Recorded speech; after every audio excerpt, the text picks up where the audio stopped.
Students, welcome back to my channel. आज हम पढ़ने जा रहे हैं अपना next topic, that is diversity in living organism. तो बच्चे अगर हम ध्यान से देखें, डाइवर्सिटी का क्या मतलब होता है? वेरिएशन। Diversity means variation.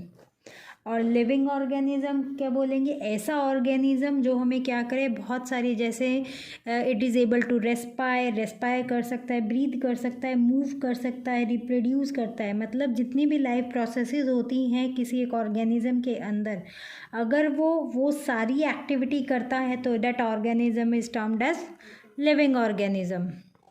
तो बच्चे this is the important topic और we can say important chapter है बच्चे आपके लिए जो नीट की प्रिपरेशन कर रहे हैं। वैसे ये 9th क्लास के टर्म 2 के सिलेबस से डिलीट हो चुका है और हम कह सकते हैं 9th के सिलेबस से ही ये चैप्टर को डिलीट कर दिया है।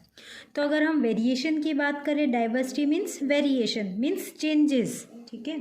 तो अगर हम ऑर्गेनिज्म के क्लासिफिकेशन की बात करते हैं बच्चे, ठीक है, ये चैप्टर बहुत लेंदी है तो हम इसको पार्ट में करेंगे। तो ऑर्गेनिज्म, अगर हम ऑर्गेनिज्म देखें तो ऑर्गेनिज्म हमारे पास दो टाइप के होते हैं। एक तो कौन से? प्रोकैरियोट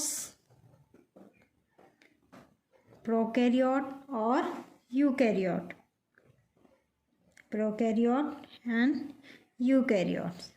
अब प्रोकैरियोट्स क्या मतलब होता है बच्चे? जितने भी यूनिसेलुलर ऑर्गेनिज्म होते हैं, और वी कैन से दैट जो सिंगल सेल्ड ऑर्गेनिज्म होता है, single celled organism is termed as prokaryotes. For example लेके चले तो हमारा क्या हो गया?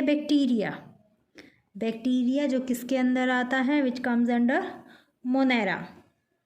हम आगे क्लासिफिकेशन पढ़ेंगे, किंगडम्स पढ़ेंगे, उसमें आपको इजीली समझ में आएगा। फिर आते हैं हमारे यूकैरियोट्स। यूकैरियोट देखो, प्रोकैरियोट क्या होगा? जिसके अंदर स्पेसिफिकली क्या आएंगे? यूनिसेलुलर ऑर्गेनिज्म आते हैं। लेकिन अगर हम यूकैरियोट्स की बात करें तो यूकैरियोट्स में क्या आएंगे? यूनिसेलुलर ऑर्गेनिज्म भी इंक्लूड होते हैं as well as multicellular organism क्या होगा? Which is made up of many cell, multicellular, ठीक है। यूनिसेलुलर सिंगल सेल्ड में इसका एग्जाम्पल हम लेते हैं जैसे हमारा प्रोटिस्टा, और प्रोटिस्टा का भी क्या पर्टिकुलर एक एग्जाम्पल लेके चले तो हमारा क्या हो गया? अमीबा। और मल्टीसेलुलर जो ऑर्गेनिज्म होता है या फिर मल्टीसेलुलर जो यूकैरियोट्स होते हैं, उसको फर्दर अगर हम डिवाइड करें तो ये भी हमारा दो टाइप में डिवाइड हो जाता है बच्चे। एक तो हो गया विद सेल वॉल, जिसके अंदर क्या प्रेजेंट होती है? सेल वॉल प्रेजेंट होगी। और एक क्या होते हैं? Which are without cell wall. एक तो कौन से होते हैं बच्चे? विद सेल वॉल, और एक क्या हो गया? जिसके अंदर क्या है? सेल वॉल एब्सेंट होती है। सेल वॉल एब्सेंट किसके अंदर होती है? किंगडम एनिमेलिया, ठीक है। किसके अंदर एब्सेंट होती है? किंगडम एनिमेलिया, मतलब जिसके अंदर एनिमल्स आते हैं। ये हम आगे पढ़ेंगे। विद सेल वॉल की अगर हम बात करते हैं तो ये जो सेल वॉल है, ये भी हमारे जो ऐसे ऑर्गेनिज्म जिसके अंदर सेल वॉल प्रेजेंट होती है, ये भी हमारे दो कैटेगरी में डिवाइड होते हैं। सबसे पहला आता है हमारा fungi and second one is Plantae. Fungi के अंदर क्या आएगा? ये ग्रीन कलर के नहीं होते तो they do not perform photosynthesis नहीं करते। They do not perform photosynthesis इसके अंदर नहीं होता है, ठीक है। और फोटोसिंथेसिस जिसके अंदर नहीं होगा, इसका मतलब क्या हो गया? दे लैक क्लोरोफिल, ठीक है। इनके अंदर क्या होगी? क्लोरोफिल एब्सेंट होगी। For example your east and mushroom, east और मशरूम जो ये एडिबल फंजाई होती हैं हमारी। और प्लांटी के अंदर क्या आएंगे? Which are able to, plants आएंगे इसके अंदर सारे which are able to perform photosynthesis,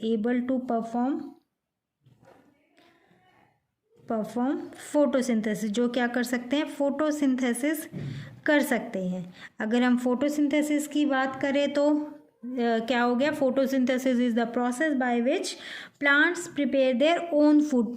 plants अपना खाना खुद बनाते हैं, इसीलिए हम प्लांट्स को क्या कहते हैं? They are also termed as producers, ठीक है। प्लांट क्या हो गए? आपके प्रोड्यूसर्स, जो हमेशा क्या करेंगे? प्रोड्यूस करेंगे। और we can say plant are also known as autotrophs. तो बच्चे अगर हम किंगडम एनिमिलिया की बात करते हैं तो ये जो किंगडम एनिमिलिया है, तो बच्चे अगर हम किंगडम एनिमिलिया की बात करते हैं तो एनिमिलिया खुद में ही क्या है, एक बहुत वास्ट किंगडम होता है। ठीक है, तो ये भी आपका सबसे पहले दो कैटेगरी में डिवाइड होगा, किसके बेसिस पे, on the basis of cell, और we can say that cellular level पे। ऐसे ऑर्गेनिज्म जिस पे किस पे हैं, सेल के, या फिर हम बात करेंगे जैसे एक तो क्या हो गया आपका cellular level, for example your Porifera. ठीक है, सेलुलर, और कौन सा हो गया टिश्यू लेवल पे। ठीक है, एक तो क्या हो गया आपका सेलुलर लेवल, सेलुलर लेवल पे क्या हो गया आपका फाइलम पॉरीफेरा, और आपका क्या होता है टिश्यू लेवल। ठीक है, अब अगर हम टिश्यू लेवल के बात करते हैं जो बच्चे जो टिश्यू लेवल के बेसिस पे हैं, these are further divided into 3 type. ये these are tissue level animalia which belongs to eukaryotes. This is further divided into 3 type, coelomate, जो जिसके पास क्या होगी, या फिर बोलेंगे हम नो सीलम, जिसके अंदर सीलम नहीं प्रेजेंट होती।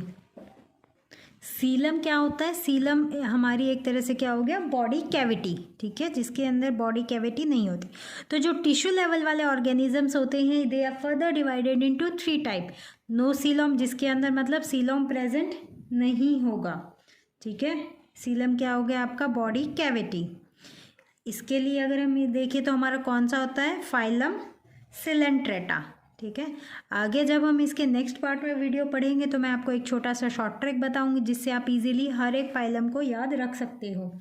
सिलेंट्रेटा हो गया, और हम बात करें तो प्लेटीहेल्मिन्थिस।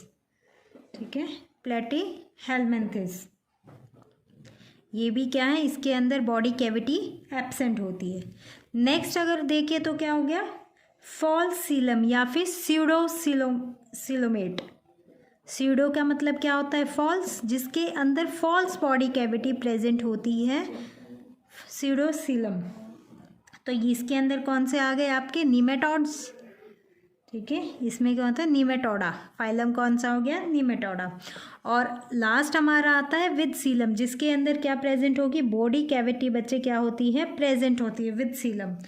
तो ये जो विद सीलम वाले की बात करें तो ये इसमें हमारे जो बाकी हो गए, जैसे एनेलिडा हो गया, मोलस्का हो गया, ऑर्थोपोडा हो गया, वो प्रेजेंट होते हैं। तो अगर हम इसको फर्दर यहाँ से इन्हेंस करते हैं कि टिश्यू लेवल में भी कौन सा, विद सीलम।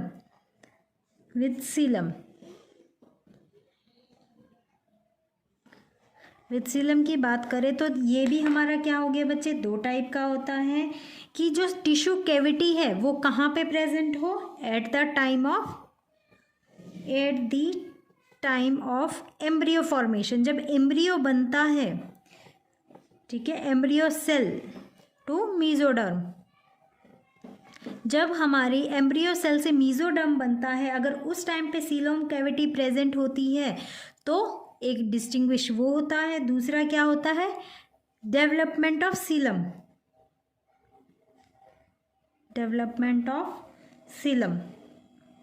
कि सीलम की डेवलपमेंट किस बेसिस पे होती है। तो जब एम्ब्रियो सेल से मीजोडर्म बनता है तो वो किस में होता है, वो हम आगे डिटेल में पढ़ेंगे। अभी तो बस एक क्लासिफिकेशन देख रहे हैं, कौन सा हो गया आपके एनिलिडा, मोलस्का,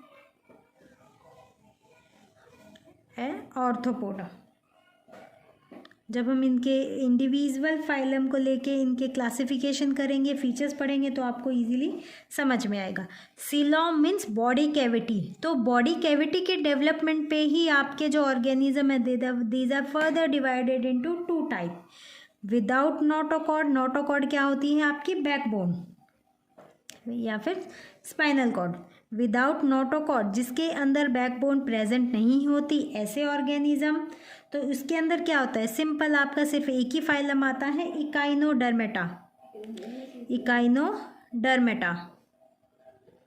ठीक है। इकाइनोडर्मेटा एकमात्र ही ऐसा फाइलम होता है जिसके अंदर ऐसे ऑर्गेनिज्म प्रेजेंट होते हैं जिसके अंदर नोटोकॉड एब्सेंट होती है।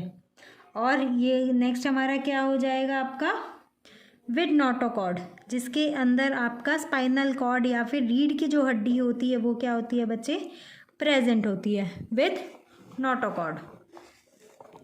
ठीक है, क्या आ गया आपका विद नोटोकॉड। तो इसके अगर हम देखें तो कौन से आ गए, इसमें आपके आ जाते हैं सारे के सारे पाइसेस। पाइसेस मतलब जितनी भी फिशेस होती हैं वो हो गए। एम्फीबिया, एम्फीबियन कौन से होते हैं, ऐसे animal which can survive on both land as well as on water. ठीक है, जो लैंड और वाटर दोनों पे भी इजीली सर्वाइव कर सकते हैं वो क्या हो गए आपके एम्फीबियंस होते हैं, एम्फीबिया। और इसके अंदर क्या आते हैं आपके रेप्टीलिया, मतलब रेप्टाइल्स, जो क्रॉलिंग एनिमल्स होते हैं वो आएंगे इसके अंदर। एवीज, एवीज के अंदर सारे बर्ड्स आते हैं। और आपका लास्ट आता है आपका मेमेलिया। मेमेलिया क्या होता है आपका, जिस विच हैव मेमोरी ग्लैंड, ऐसे ऑर्गेनिज्म जिसके अंदर क्या होता है मेमोरी ग्लैंड प्रेजेंट होता है या फिर मिल्क सीक्रेटिंग डक्ट प्रेजेंट होते हैं, उनको क्या बोलते हैं हम, they are termed as the member of phylum Mammalia. तो बच्चे अगर हमें किंगडम की क्लासिफिकेशन देखनी हो तो उससे पहले हमें उसका हायरार्की पता होना चाहिए। हायरार्की ऑफ क्लासिफिकेशन, हायरार्की का मतलब क्या हो गया, अरेंजमेंट, जो स्टेप बाय स्टेप अरेंजमेंट होती है कि छोटे से बड़े की अरेंजमेंट जो होती है that is termed as hierarchy. ठीक है, अब क्लासिफिकेशन तो हमने अभी पढ़ी, इसको हम डिटेल में पढ़ेंगे। अब क्लासिफिकेशन हमारी क्यों ज़रूरी है, ठीक है, ग्रुपिंग हमारी किस लिए ज़रूरी होती है, ताकि हम ऑर्गेनिज्म को, अब अगर ऐसा हुआ मान लो फिशेस को भी हमने सेम कैटेगरी में रखा और ऐसे ऑर्गेनिज्म को हमने बैक्टीरिया को, तो क्या होगा, हम उसको ईजिली आइडेंटिफाई नहीं कर पाते। तो ईजिली आइडेंटिफिकेशन के लिए क्या किया जाता है, ऑर्गेनिजम्स को या फिर किसी भी चीज़ को क्या किया जाता है, कैटेगराइज किया जाता है, क्लासीफाई किया जाता है। तो इसके डिफरेंट डिफरेंट साइंटिस्ट ने क्या किया था, अलग अलग नोमेनक्लेचर दिया था, किस बाइनोमियल नोमेनक्लेचर। ठीक है, वो हम अभी आगे पढ़ेंगे। तो अगर हायरार्की की, क्लासिफिकेशन की हायरार्की की बात करते हैं तो बच्चे सबसे बड़ा होता है आपका किंगडम।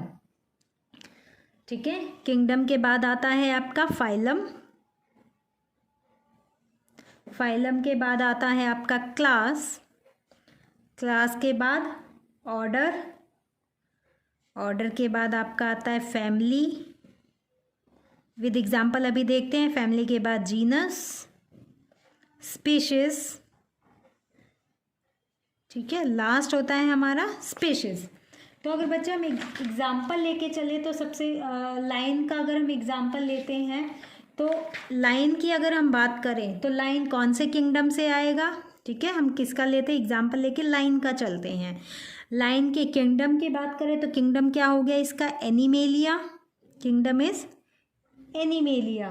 फाइलम क्या हो जाएगा इसका, कॉर्डेटा। ठीक है, क्या हो गया इसका, कॉर्डेटा।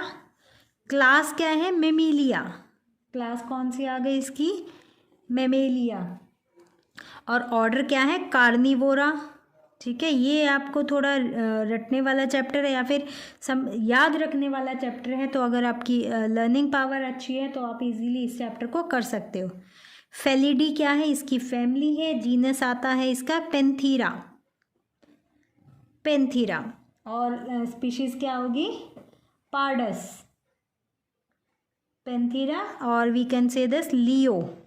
ठीक है, और एक चीज़ हम हमेशा ध्यान रखेंगे बच्चे, जो जीनस और स्पीशीज़ होंगे हमेशा उसको क्या किया जाएगा, अंडरलाइन किया जाएगा।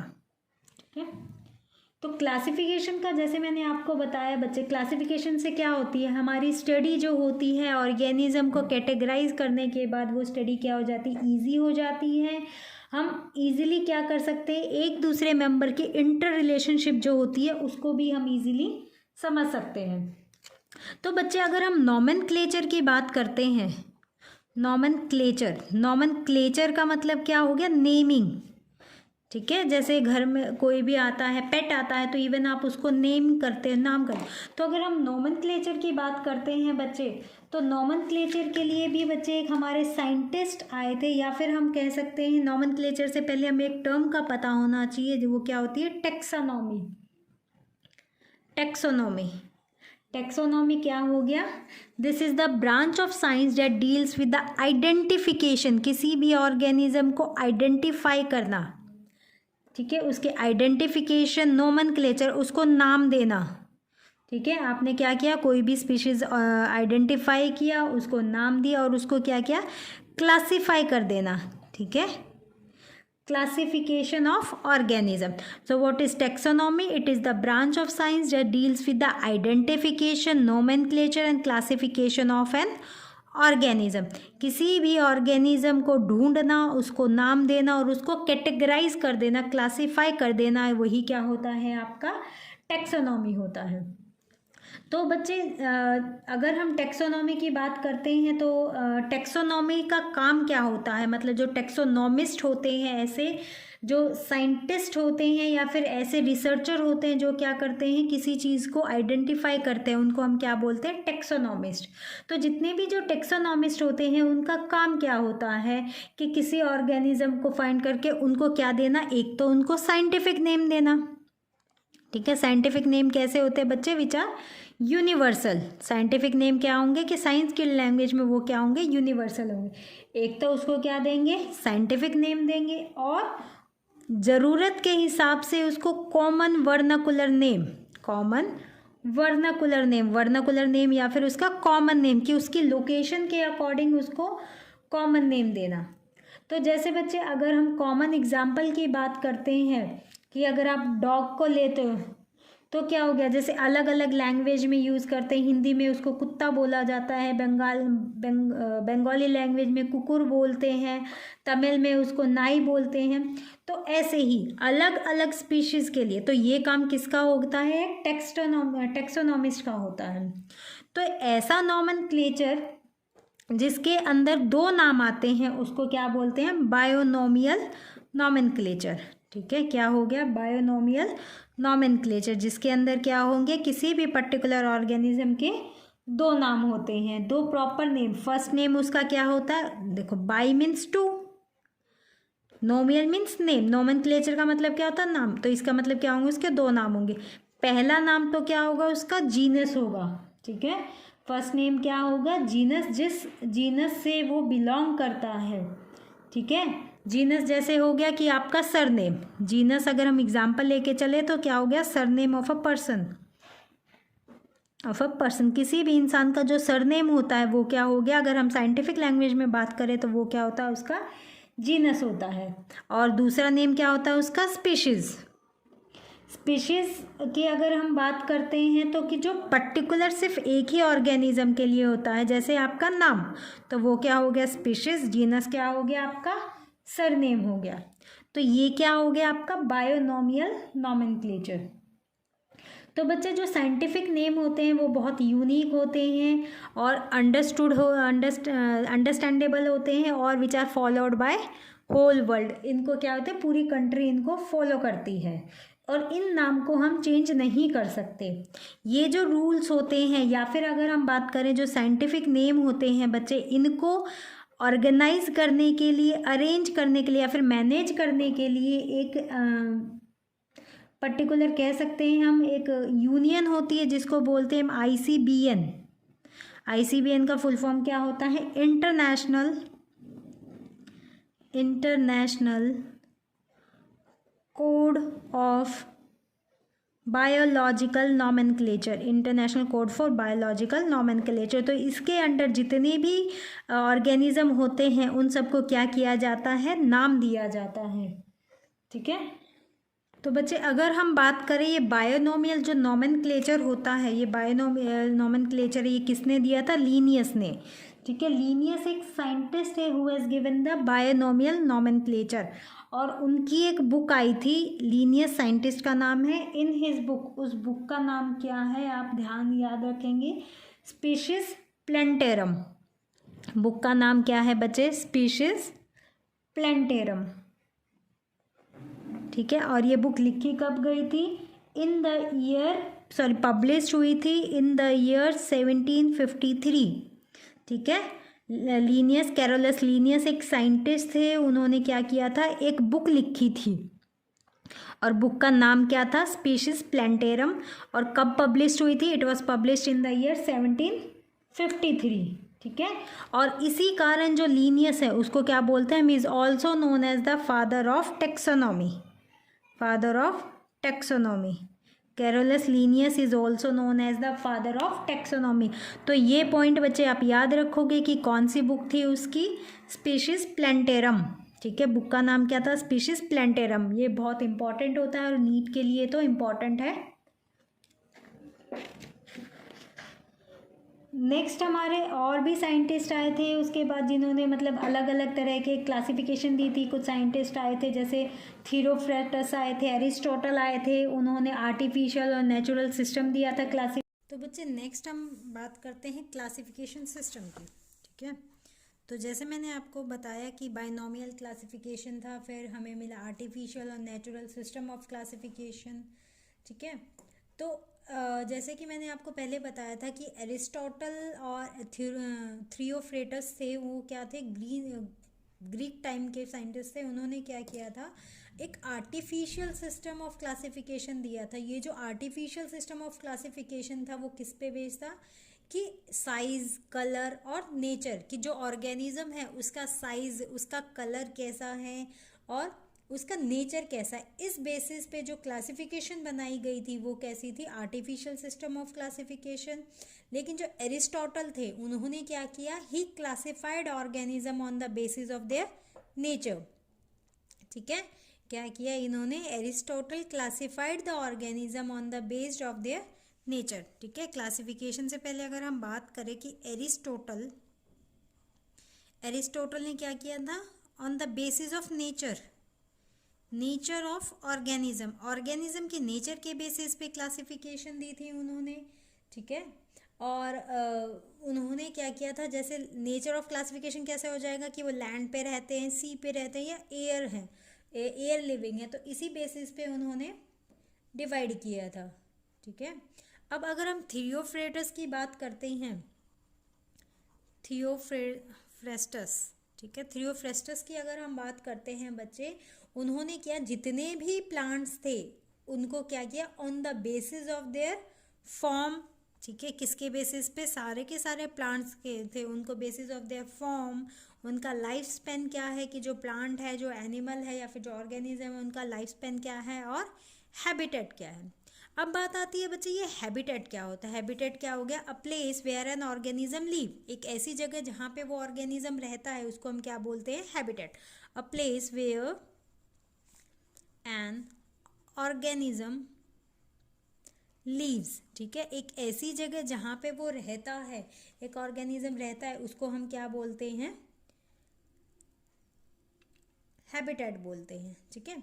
तो इसी बेसिस पे उन्होंने क्या किया था बच्चे, प्लांट्स को 4 कैटेगरी में डिवाइड किया था। इसी बेसिस पे उन्होंने क्या किया था, ही डिवाइडेड प्लांट्स इनटू 4 कैटेगरीज, ठीक है। 4 कैटेगरी में उन्होंने क्या किया था, प्लांट को डिवाइड किया था। और वो 4 कैटेगरी कौन कौन सी थी, जैसे ट्रीज और herb, trees, shrubs, under shrubs and herbs, ठीक है। प्लांट्स को थियोफ्रेटस ने on the basis of form, उनके लाइफ स्पैन और उनके हैबिटेट के बेसिस पे क्या किया था, 4 कैटेगरी में डिवाइड किया था। और वो 4 कैटेगरी क्या थी, trees, shrubs, under shrubs and herbs. तो उसके बाद बच्चे कार्वॉन लीनियस एक साइंटिस्ट आए थे जिन्होंने अपने बुक पब्लिश करी थी इन द ईयर 1735, जिसका नाम क्या था, सिस्टेमा नेटुरा, ठीक है, या फिर हम बोलेंगे क्लासिफिकेशन ऑफ नेचर। तो इनके बाद कौन आए आपके, एक स्वीडिश, कौन से वो स्वीडिश साइंटिस्ट थे जिनका नाम क्या था, कार्ल वॉन लीनियस। उन्होंने इन द ईयर 1707 टू 1778 उनका लाइफ स्पेन था, ठीक है। उन्होंने क्या किया था, इन्होंने भी एक बुक पब्लिश करी थी, ठीक है। इन्होंने क्या किया था, एक बुक पब्लिश करी थी, पब्लिश्ड अ बुक, कौन से ईयर में, इन द ईयर 1735, ठीक है, Swedish Carl von Linnaeus scientist थे। उन्होंने एक बुक पब्लिश करी थी इन द ईयर 1735 और उस बुक का नाम क्या था? सिस्टेमा नेचर। बुक का नाम क्या था? Systema Naturae, which is also known as classification of nature. ठीक है, जिसको अगर हम सिंपल लैंग्वेज में, लेमन लैंग्वेज में बात करेंगे तो क्या हो जाएगी? क्लासिफिकेशन ऑफ सिस्टम, या फिर हम बोलेंगे क्लासिफिकेशन ऑफ नेचर। ठीक है, तो इनके अंदर उन्होंने बहुत सारे ऑर्गेनिजम्स को, प्लांट्स को क्लासिफाई किया, एनिमल्स को क्लासिफाई किया, मिनरल्स को आइडेंटिफाई किया था। ठीक है, और जो उनकी क्लासिफिकेशन थी वो किसके बेस पे भी थी? Sexual character of living organisms, कि लिविंग ऑर्गेनिजम्स के जो सेक्सुअल कैरेक्टर्स होते हैं उनके बेसिस पे उन्होंने अपना क्राइटेरिया दिया था। ठीक है, जैसे कि आपका अरेंजमेंट होगी, स्टेमन की अरेंजमेंट, कार्पल की अरेंजमेंट एक फ्लावर के अंदर, और इसके सिस्टम को भी हमने क्या बोला? This system is also known as artificial system of classification. ठीक है, इस सिस्टम को, इनका सिस्टम किस पे बेस्ड था? Sexual characters. ठीक है, इनका जो सिस्टम था वो it was based on, system किस पे बेस्ड था बच्चे? Sexual character of a plant. ठीक है, उनकी सेक्सुअल कैरेक्टर में क्या आ गया? उनका नंबर और arrangement, sorry, number and arrangement. और अगर हम बात करें किसकी अरेंजमेंट आई थी बच्चे? आपके स्टेमन्स एंड कार्पल्स, जो प्लांट्स के फीमेल और मेल रिप्रोडक्टिव सिस्टम होते हैं, स्टेमन्स एंड कार्पल, उनकी अरेंजमेंट के बेसिस पे उन्होंने एक सिस्टम दिया था। और इस पूरी क्लासिफिकेशन को क्या बोला गया था? Artificial system. ठीक है, which was further replaced by natural system. ठीक है, आर्टिफिशियल सिस्टम स्टार्टिंग में था, फिर बाद में इसको और मॉडिफाई करने के बाद it was replaced by, this artificial system was replaced and named as natural system. ठीक है, इसको क्या कर दिया था? नेचुरल सिस्टम ऑफ क्लासिफिकेशन में कर दिया था, जिसमें जितनी भी सिमिलैरिटीज थी इसके अंदर क्या था? नेचुरल सिस्टम्स के अंदर, कि एक ऑर्गेनिज्म के अंदर ऑर्गेनिज्म को क्राइटेरिया कैटेगराइज किया गया किसके बेसिस पे? On the basis of the similarities and differences. Similarities and difference के बेसिस पे क्या किया था? ऑर्गेनिज्म को क्लासिफाई किया था। ठीक है, किसको क्लासिफाई किया था? ऑर्गेनिज्म वाज क्लासिफाइड, कैटेगराइज किया था किसके बेसिस पे? कि एक ऑर्गेनिज्म के अंदर क्या क्या सिमिलैरिटीज होती हैं और क्या क्या डिफरेंसेस होते हैं, उनके बेसिस पे।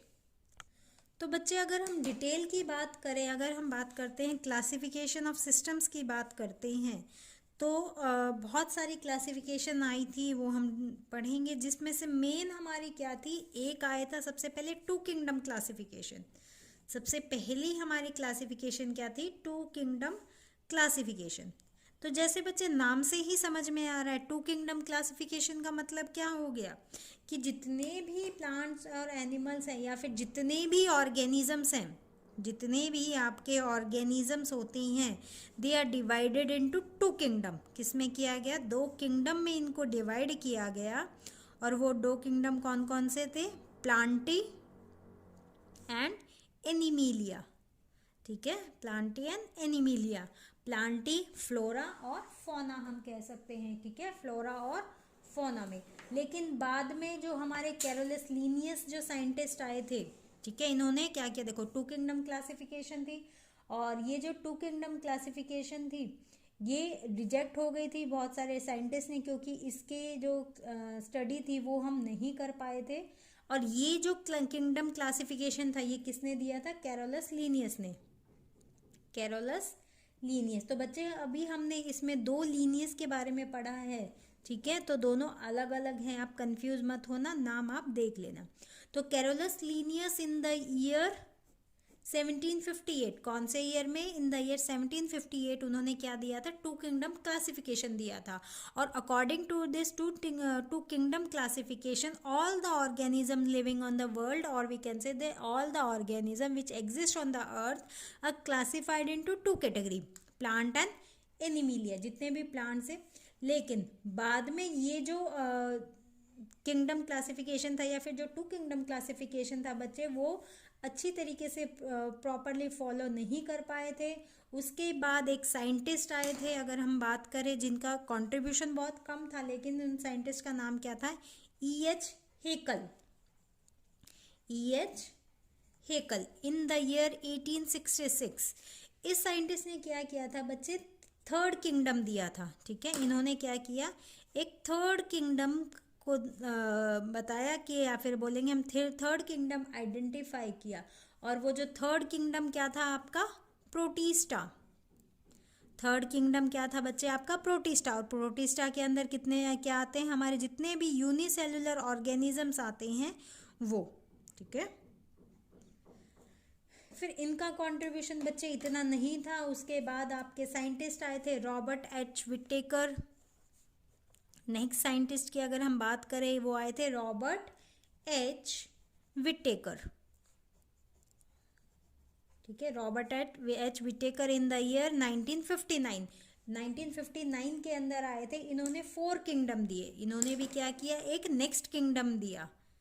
2 किंगडम पहले से ही थे, एक थर्ड किंगडम किसने दिया? E.H. हेकल ने दिया था। फिर हमारे इन्होंने क्या किया? 4th किंगडम आइडेंटिफाई किया। और वो जो 4th किंगडम था वो कौन सा था आपका? मोनेरा। ठीक है, 4th किंगडम क्या था आपका? मोनेरा, जिसके अंदर सारे के सारे बैक्टीरिया को इंक्लूड किया गया। ठीक है, जितने भी बैक्टीरिया, मतलब आपका क्या हो गया? प्रोकैरियोट्स। और फिर क्या हुआ? उन्होंने फर्दर एक और 4th किंगडम के साथ साथ एक 5th किंगडम की भी क्लासिफिकेशन करी। 5th किंगडम इन्होंने दिया आपका फंजाई। ठीक है, 4th किंगडम आपका क्या था? मोनेरा, जिसके अंदर सारे बैक्टीरिया आते हैं। फिर एक 5th किंगडम आया जिसके अंदर क्या थी? फंजाई। और फंजाई भी कौन सी? विच लैक क्लोरोफिल। देखो, फंजाई भी कौन सी? विच लैक क्लोरोफिल। ठीक है, अब सिंपल सी बात है, जिसके अंदर क्लोरोफिल नहीं होगा, it is not able to produce their own food, अपना खाना खुद नहीं बना पाएंगे। ठीक है, ऐसे ऑर्गेनिज्म जिसके अंदर क्लोरोफिल एब्सेंट होता है, या फिर ऐसे प्लांट जिनके अंदर क्लोरोफिल एब्सेंट होता है, they can not prepare their own food and they obtain their food. कैसे? तो ये करते क्या थे? They obtained their food through absorption. ठीक है, they obtain their food through absorption. Absorption की हेल्प से वो, या फिर एब्जॉर्प्शन प्रोसेस से वो अपना क्या करते थे? फूड प्रिपेयर करते थे। तो बच्चे ऐसे जो हम कह सकते हैं कि हमारा एक तो ये साइंटिस्ट आए, फिर हमारा आया था एक 5 किंगडम क्लासिफिकेशन। नेक्स्ट अगर हम बात करें तो हमारा क्या था? 5 किंगडम क्लासिफिकेशन।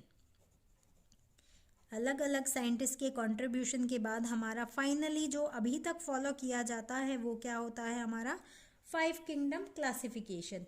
तो ये 5 किंगडम क्लासिफिकेशन किसने दिया था? विटेकर ने दिया था। और कब दिया था? Whittaker in the year 1959। उन्होंने क्या किया? जितने भी ऑर्गेनिजम्स हैं उनको 5 किंगडम में क्लासिफाई किया, जिसको हम एक एक किंगडम को हम डिटेल में पढ़ेंगे। सबसे पहला किंगडम आपका आता है किंगडम मोनेरा। सबसे पहला किंगडम क्या है? मोनेरा, जिसके अंदर क्या आते हैं? सारे प्रोकैरियोटिक बैक्टीरिया। प्रोकैरियोटिक बैक्टीरिया, जितने भी प्रोकैरियोटिक बैक्टीरिया होते हैं, बैक्टीरिया हो गए, या फिर जितनी भी ब्लू ग्रीन एल्गी होती है, ब्लू ग्रीन एल्गी, वो क्या आती है आपकी? किंगडम मोनेरा के अंदर आती है। नेक्स्ट उन्होंने दिया हमारा किंगडम, अगर हम नेक्स्ट किंगडम की बात करते हैं तो नेक्स्ट किंगडम था हमारा प्रोटिस्टा। कौन सा किंगडम? हमारा किंगडम प्रोटिस्टा। वो कौन सा? जिसके अंदर क्या है? जितने भी यूनिसेलुलर यूकैरियोटिक ऑर्गेनिज्म। ठीक है, कौन है? यूनिसेलुलर यूकैरियोटिक ऑर्गेनिजम्स, जैसे आपके प्रोटोजोन्स हो गए, फंजाई हो गई आपकी, और एल्गी। ठीक है, ब्लू ग्रीन एल्गी इसमें आ गई। इसके अलावा जो एल्गी थी, यूनिसेलुलर एल्गी थी, वो किस में है? किंगडम प्रोटिस्टा में। उसके बाद हमारे पास थर्ड किंगडम आया था, वो क्या था हमारा? Third kingdom fungi. Third kingdom हमारा क्या था? फंजाई। कौन सी फंजाई थी? मल्टी सेल्युलर, या फिर हम बोलेंगे multinucleate. Multinucleate higher fungi, वो सारी हमारी इस कैटेगरी में इंक्लूड थी। ठीक है, फिर हमारा फोर्थ किंगडम दिया हमारा किंगडम प्लांटी। हम इतने, ये बच्चे लेंदी चैप्टर है तो ये टॉपिक पार्ट्स में जाएगी वीडियो, या फिर हम बोलेंगे इस पूरे कंप्लीट चैप्टर को हम पार्ट्स में कवर करेंगे। तो नेक्स्ट पार्ट में हम कुछ टर्मिनोलॉजी पढ़ेंगे। ऐसे किंगडम की डिटेल स्टार्ट करने से पहले हम कुछ टर्मिनोलॉजी पढ़ेंगे, जिससे आपको जब हम इसके फीचर्स पढ़ेंगे तो उस टाइम पे पता चल जाएगा कि वो होता क्या है, मतलब उस टाइम पे आप कंफ्यूज नहीं होंगे। तो कुछ टर्मिनोलॉजी के लिए हम नेक्स्ट वीडियो में पढ़ेंगे। तो अगर हम किंगडम प्लांटी की बात करते हैं तो किंगडम प्लांटी में क्या आएंगे, multi cellular green plant, multi cellular green plants, और हायर एल्गी या फिर जो एडवांस एल्गी होती है वो इसके अंदर आएगी। कौन सी आएगी, एडवांस एल्गी।